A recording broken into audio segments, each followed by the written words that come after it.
सोमपाल राजा प्रजा का हमेशा ध्यान रखता था, इसलिए उसके राज्य में खुशहाली रहती थी। इधर 2 वर्षों से उसके राज्य को अजीब विपत्ति का सामना करना पड़ रहा था। उसके राज्य के कर्मचारी रहस्यमय ढंग से गायब होने लगे थे। पहले पहले तो राजदरबार के कुछ ही व्यक्ति गायब हुए, बाद में आम लोगों भी गायब होने लगे।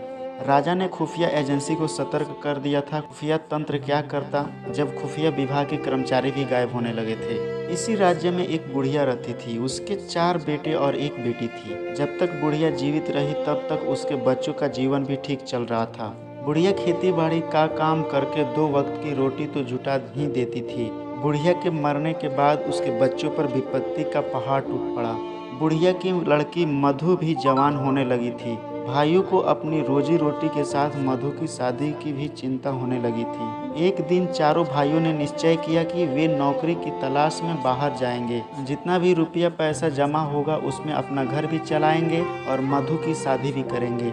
उनको बुढ़िया ने एक मंत्र दिया था। उस मंत्र को पढ़ने पर घर से बाहर गए लोगों के बारे में उनकी फोटो को देखकर उनकी कुशलता के बारे में पता चल जाता था। यदि फोटो का रंग धुंधला पड़ जाता तो इसका अर्थ था उस व्यक्ति की मृत्यु। चारों भाई नौकरी की तलाश में जाने लगे। उन्होंने मधु से इन शब्दों में विदा ली, बहन, हमारी कुशलता के बारे में हमारी फोटो को देखकर जानकारी प्राप्त करते रहना। चारों भाई घर से निकल गए। रास्ते में उन्हें महात्मा वेश में एक आदमी दिखाई दिया। वह आंखें बंद कर माला जप रहा था। चारों भाइयों के चलने की आवाज़ को सुनकर वह उनसे बोला, मुझे लगता है कि तुम किसी मुसीबत में हो। हाँ, हमें नौकरी की तलाश है। चारों भाई एक साथ बोले, ठीक है, मेरी बात को ध्यान से सुनो। यहाँ से सीधा उत्तर दिशा में जाओ। कुछ दूरी पर तुम्हें एक पक्षी दिखाई देगा। वह कहेगा, रुको रुको, तो रुकना मत। इंसान की आवाज़ में बात करने वाले उस पक्षी के कहने के विपरीत करोगे तो तुम्हारी मनचाही मुराद पूरी हो जाएगी। महात्मा वेशधारी व्यक्ति ने कहा। उस महात्मा वेशधारी व्यक्ति को प्रणाम कर चारों भाई उत्तर दिशा की ओर चले गए। कुछ दूरी पर उन्हें एक पक्षी दिखाई दिया। महात्मा वेशधारी व्यक्ति के बताए अनुसार उन्होंने जो पक्षी ने कहा उसके विपरीत कार्य किया। धीरे धीरे उन्हें बेहोशी छाने लगी। कुछ देर बाद वे चारों पत्थरों में बदल गए। उनकी बहन मधु ने अपने भाइयों की फोटो के आगे मंत्र पढ़ा। फोटो का रंग धुंधला पड़ गया था। वह समझ गई कि उसके भाई अब इस दुनिया में नहीं हैं। वह बहुत रोई। रात भर उसे नींद नहीं आई। सुबह उसकी आंखें लग गई। उसने सपने में अपनी माँ को देखा। वह मधु से बोली, घबराओ मत, तुम अपने साथ घर में रखे पुराने छुरे को लेकर अपने भाइयों की तलाश में जाना। वहाँ रास्ते में तुम्हें महात्मा वेशधारी एक आदमी मिलेगा।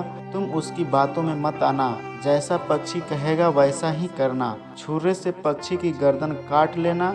इसमें जो खून निकलेगा उसे आसपास के पत्थरों पर लगा लेना। अपनी माँ की कही इस बात को सुनते ही मधु की नींद टूट गई। मधु अपने भाइयों की तलाश में घर से निकल गई। रास्ते में उसे वही महात्मा वेश वाला आदमी दिखाई दिया। महात्मा ने उससे भी वही बातें कही जो उसके भाइयों से कही थी। वह उत्तर दिशा में गई। पक्षी ने कहा, रुको रुको। वह रुकी। उसने झट से छुरी से पक्षी की गर्दन काट ली। पक्षी की गर्दन काटते ही वह महात्मा वेशधारी आदमी चिल्लाया और मर गया। पक्षी की गर्दन काटने से जो खून निकला उसने उसे आसपास के पत्थरों पर लगा लिया। खून की बूंदें पड़ते ही वे सारे पत्थर इंसानों में बदल गए। मधु यह देखकर खुश हो गई कि उसके भाई भी पत्थर से इंसान के रूप में आ गए। पत्थर से इंसान बनने वालों में से सोमपाल राजा के दरबारी भी थे। राजा के दरबारी मधु और उसके चारों भाइयों को राजा दरबार में ले गए। गायब राजा दरबारियों को फिर से देखकर राजा बहुत प्रसन्न हुआ। राजा का एक पुत्र और 4 पुत्रियां थी। राजा ने मधु से प्रसन्न होकर अपने पुत्र का विवाह उससे कर दिया। उसने चारों पुत्रियों का विवाह मधु के चारों भाइयों से करा दिया। खुफिया कर्मचारियों ने पता लगा दिया था कि वह महात्मा वेशधारी आदमी पड़ोस के राजा का जासूस था। वह जादूगर था। वह सोमपाल के राज्य को हड़पना चाहता था। दोस्तों, ये कहानी आपको कैसी लगी? हमें तो अच्छा लगी। अगर आपको अच्छा लगा होगा तो प्लीज़ कमेंट करके ज़रूर बताना और इस चैनल को लाइक सब्सक्राइब ज़रूर करना। जय हिंद।